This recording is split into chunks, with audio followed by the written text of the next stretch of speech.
ছাত্র আন্দোলন চলাকালে সাধারণ ছাত্র এবং জনতার উপরে যে স্নাইপার রাইফেল দিয়ে গুলি করা হয়েছিল তারই একটি 7.62 স্নাইপার রাইফেল আজকে সুনামগঞ্জ জেলার তাহেরপুর উপজেলা থেকে উদ্ধার করেছে ওইখানকার বিজিবি এবং পুলিশ সদস্যরা। কিন্তু আমরা আশ্চর্য হয়েছি যে এত বড় একটা গুরুত্বপূর্ণ সংবাদ সেটা বাংলাদেশে কোনো মেইন স্ট্রিম মিডিয়াতে এই সংবাদ প্রচার হয়নি এবং এটা করতে দেয়নি কে? বর্তমান অন্তর্বর্তীকালীন সরকার এই 7.62 স্নাইপার রাইফেলের যে বিষয়টি সেটা আড়াল করার জন্যই তারা কোনো মিডিয়াতে এই সংবাদটি প্রচার করেনি।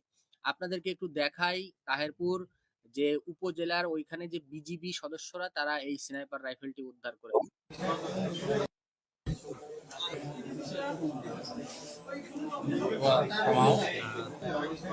সাড়ে 12টার সময় আমাদের টিকারঘাট বিউপির যে সদস্যরা আছেন বিজিবির সদস্যরা আমরা দুপুরে তারা যখন পেট্রোল করছিল আমরা আমাদের পেট্রোল জানতে পারি সিভিল সোর্সের মাধ্যমে যে টিকারঘাট এলাকায় তাহিরপুরের আমাদের বড়ছড়া নামক এলাকাতে একটি ঘরে পরিত্যক্ত একটি ঘরে অস্ত্র আছে এবং সন্ত্রাসীর অবস্থান করছে। এই তথ্যের ভিত্তিতে টেকারঘাট বিউপির বিজিবি সদস্যরা বড়ছড়া নামক স্থানে গিয়ে যে ঘরটিকে কর্ডন করে ফেলে এবং পরবর্তীতে তাহিরপুর থানার পুলিশ বিজিবির সাথে জয়েন করে দুপুরে এবং যৌথভাবে পুলিশ এবং বিজিবি সদস্যরা ওই ঘরে তল্লাশি চালায়। তল্লাশিকালে এখানে যে আসামি দেখতে পাচ্ছেন তাদেরকে ঘর থেকে অ্যারেস্ট করা হয় এবং ঘর সার্চ করে একটি রাইফেল উদ্ধার করা হয়। আমরা সোফার যেটা জানতে পেরেছি এই রাইফেলটার নাম হচ্ছে long range shooting rifle with optical site.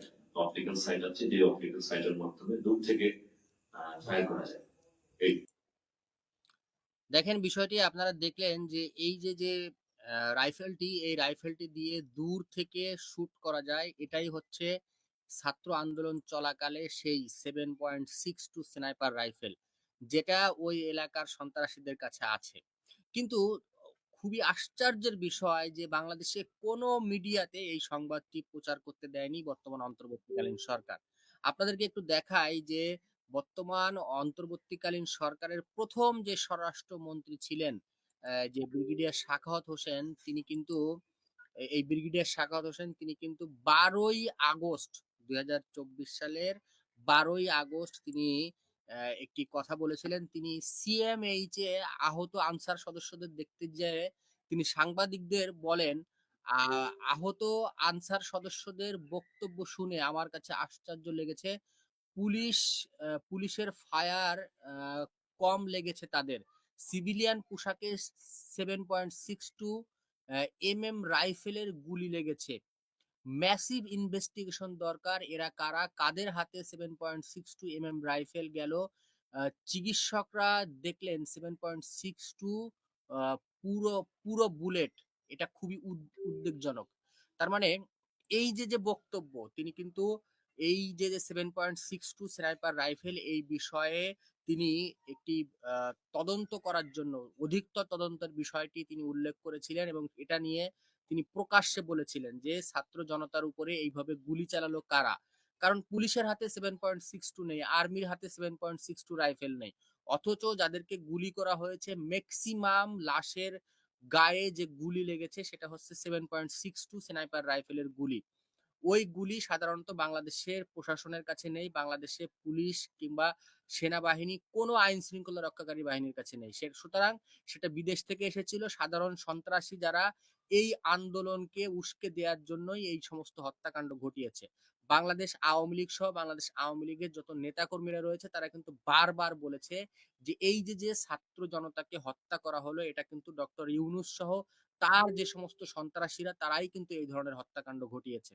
এবং আপনারা কিন্তু দেখেছেন যে এই স্বরাষ্ট্র উপদেষ্টা ব্রিগেডিয়ার সাখাওয়াত হোসেন তিনি এই কথা বলার পরে কয়েকদিনের মধ্যেই তাকে মন্ত্রণালয় চেঞ্জ করে দেওয়া হয় এবং তাকে অন্য একটি মন্ত্রণালয় দেওয়া হয় যেখানে তার আর বেশি কথাবার্তা বলা লাগবে না, বেশি কাজবাজ করা লাগবে না। কারণ স্বরাষ্ট্র মন্ত্রণালয় কিন্তু সব থেকে গুরুত্বপূর্ণ একটি মন্ত্রণালয় যেখানে এই ধরনের কথাবার্তাগুলো বলা লাগে। কিন্তু আমরা কি দেখতে পাচ্ছি?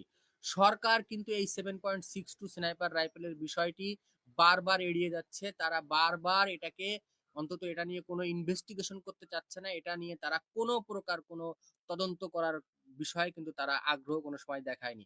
এবং সীমান্ত এলাকায় এত বড় একটা ঘটনা ঘটলো, একটি 7.62 স্নাইপার রাইফেল পাওয়া গেল। কিন্তু বাংলাদেশের কোনো একটি মিডিয়াতে তারা নিউজ করতে দিল না।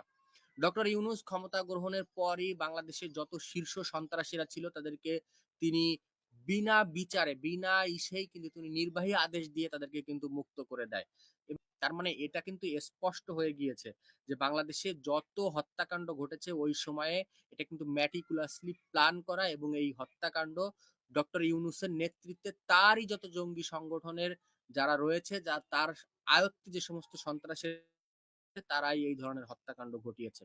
আমরা বিশ্বাস করি বাংলাদেশের জনগণ একসময় সত্যটা জানতে পারবে। অলরেডি তারা সত্য অনুধাবন করতে পেরেছে যে কিভাবে কি দিয়ে কি হয়েছে এবং কারা এই ধরনের ঘটনা ঘটিয়েছে, কারা জনগণকে হত্যা করেছে, কারা ছাত্রদেরকে হত্যা করেছে এবং কারা এই 7.62 স্নাইপার রাইফেলের যে বিষয়টি কারা আড়াল করতে চাচ্ছে। সকলকে ধন্যবাদ। জয় বাংলা, জয় বঙ্গবন্ধু, জয় হোক এদেশের মেহনতি মানুষের।